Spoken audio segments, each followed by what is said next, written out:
bahwa dalam menyidik kasus Vina ini Polri nggak sendiri. Polri didukung oleh banyak pihak, Polri diperhatikan oleh banyak pihak untuk bisa kasus ini bisa menjadi lebih terang benderang lagi. Kalau kita flashback lagi, kita ceritakan awal lagi, ini tidak akan selesai, ya.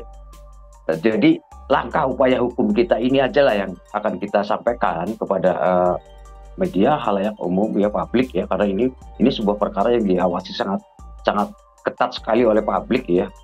Ini kita akan pra-peradilan, ya, upaya hukum pra-peradilan, gelar perkara khusus, dan kita juga akan membuat surat layanan pada Komisi 3.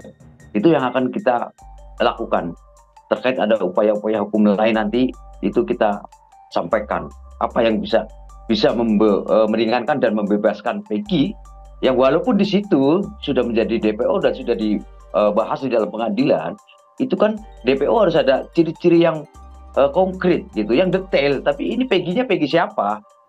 Tertulis alias Peron, tapi ini bukan Peggy Setiawan, itu bukan Peggy alias Peron gitu loh. Kalau boleh dibilang nama Peggy itu banyak, Peggy Setiawan banyak. Ada nama Peggy Setiawan yang menjadi incaran, itu ada. Tapi tidak perlu kita blow up, tapi menjadi petunjuk saja gitu loh. Jadi itulah upaya hukum yang akan kita lakukan. Jadi Peggy itu dalam putusan sudah ada. Nanti kita betul di putusan putusan sudah ada. Ya gitu ya, dalam putusan nomor 4 tahun 2017 itu dari dakwaannya sudah ada. Peran Peggy itu sudah ada. Gitu loh. Peran yang ngapain, naik motor, goncengan, melakukan penusukan atau melakukan pemukulan dan seterusnya. Berarti subjek hukum itu kan ada. Jelas. Dan sekarang kita kaitkan dengan mekanisme prosedur DPU. Di situ udah jelas. Coba cek. Apakah di situ sudah jelas? Ada ciri-ciri fisik udah pasti dari telinga, mata, segala macam. Itu jelas selain identitas, alamat. Kok terlalu sulit gitu loh. Ada apa gitu loh. Ini kan sangat mudah bagi sekali. Coba lihat, cek lagi mekanisme DPO itu detail tidak. Kalau tidak detail berarti ada sesuatu dong yang memang mau sengaja tidak diungkap. Siapa yang nggak bisa mengungkap? Ya dari awal dong, situ aja. Ya kemungkinan ini bisa saja terjadi. Tapi kan didekatkan dengan faktanya. Apakah dalam penyidikan tadi ada lawyer yang mendampingi dia? Kedua, apakah ada penyiksaan? Fakta-fakta ini akan melihat. Kalau ini semuanya normal, semuanya dalam keadaan sesuai, ya tidak akan ada kegaduhan seperti ini. Gitu loh. Orang akan terima rasa perlawanan ini, rasa sayang masyarakat hari ini pada polisi. Itu adalah sebagai bukti bahwa masyarakat sayang sama polisi, peduli, gitu loh. Ada sesuatu yang tidak tepat. Kasus pembunuhan dan perkosaan Vina Cirebon masih tak kunjung menemui titik terang. Pasalnya, beredar kontroversi salah tangkap oleh pihak kepolisian terhadap salah satu DPO pelaku pembunuhan Vina. Banyak pakar hukum pidana yang mengatakan bahwa pihak kepolisian terlalu terburu-buru menetapkan siapa sosok pelaku utama kasus Vina ini. Netizen kini menyoroti hasil tangkapan penyidik yang kabarnya Peggy yang ditangkap adalah fiktif.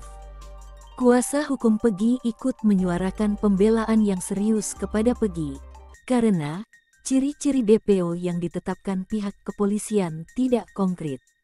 Ada sesuatu yang tidak ingin diungkap oleh salah satu pihak. Kesalahan-kesalahan dalam prosedur gitu ya. Tapi hasilnya daripada itu kan sudah dibuktikan di pengadilan. Dan itu sudah diterima oleh Pak Hakim dan cukup meyakinkan hakim itu, gitu kan. Jadi kalau andainya itu yang lama itu dianggap keliru, ada saluran hukumnya untuk memperbaiki ini, yaitu PK itu tadi. PK, gitu. Nah, supaya itu tidak terjadi lagi kekeliruan yang lama ini, sekarang ini kepada Peggy kan sedang diterapkan penyidikan. Tolong diawasi itu, jangan sampai terjadi pelanggaran. Kalau terjadi pelanggaran, segera aja di counter dan kemudian sehingga bisa diperbaiki sebelum itu jadi berkas. Saya kira itu aja. Irjen Pol Purnawirawan Arianto, penasihat ahli Polri, mengatakan ada kekeliruan dan kesalahan prosedur. Arianto menegaskan untuk semua mata mengawasi proses yang sedang berlangsung, termasuk pra-peradilan yang akan dilakukan oleh pihak Peggy Setiawan. Pakar hukum pidana, Ahyar Salmi, juga ikut mengomentari proses berlanjutnya penegakan hukum yang sudah berlalu. Ahyar juga menyayangkan manajemen penangkapan DPO pelaku pembunuhan Vina. Sepanjang belum kadaluarsa liwatnya proses penegakan perkara ini, Selama masih belum lewat 18 tahun, maka kapan saja masih bisa diangkat kasus ini, asalkan ada alat bukti baru yang kuat. Intinya pra-peradilan itu adalah proses formalitas. Kecuali mengenai masalah alat bukti, inilah yang baru satu kita katakan tanda kutip jurisprudensi dalam kasus Pak Budi Gunawan ya. Dahulu kan ada alat bukti nggak cukup, mereka dijadikan TSK oleh KPK kalau nggak salah, nggak cukup alat bukti, kemudian di situ nggak dilanjutkan kasus. Baru satu sepengetahuan saya. Nah, apakah di dalam pra-peradilan nanti yang dipersoalkan adalah proses penangkapan, proses penahanan, pemeriksaan tidak sesuai dengan peraturan Kapolri tentang manajemen penyelidikan itu, atau dia akan masuk nanti, misalnya penangkapannya, atau dia akan masuk ke alat bukti.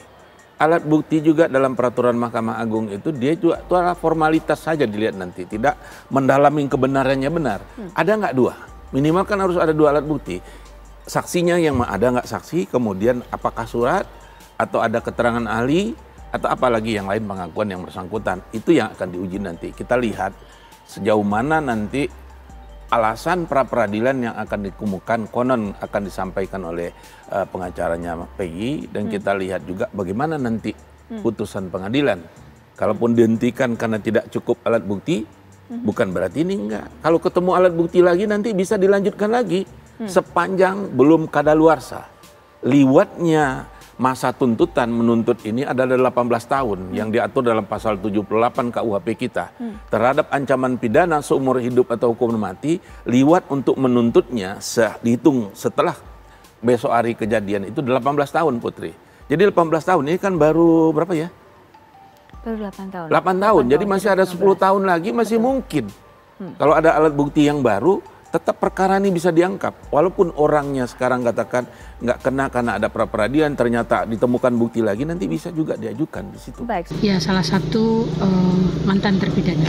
Sedikit tadi apa yang dibicarakan itu mungkin? Kalau secara materi kami belum bisa menyampaikan, tapi nanti setelah selesai penyelidikan kami akan sampaikan kepada para pihak terkait dan kepada publik, termasuk dengan teman-teman media. Kami memang ke Bandung dan ke Cirebon untuk menindaklanjuti dengan meminta keterangan beberapa pihak. Sejauh ini sudah 23 yang sudah dimintai keterangan oleh Komnas HAM, baik itu keluarga korban, kuasa hukum maupun terpidana. Termasuk juga kita sudah melakukan koordinasi dengan pihak kepolisian daerah Jawa Barat.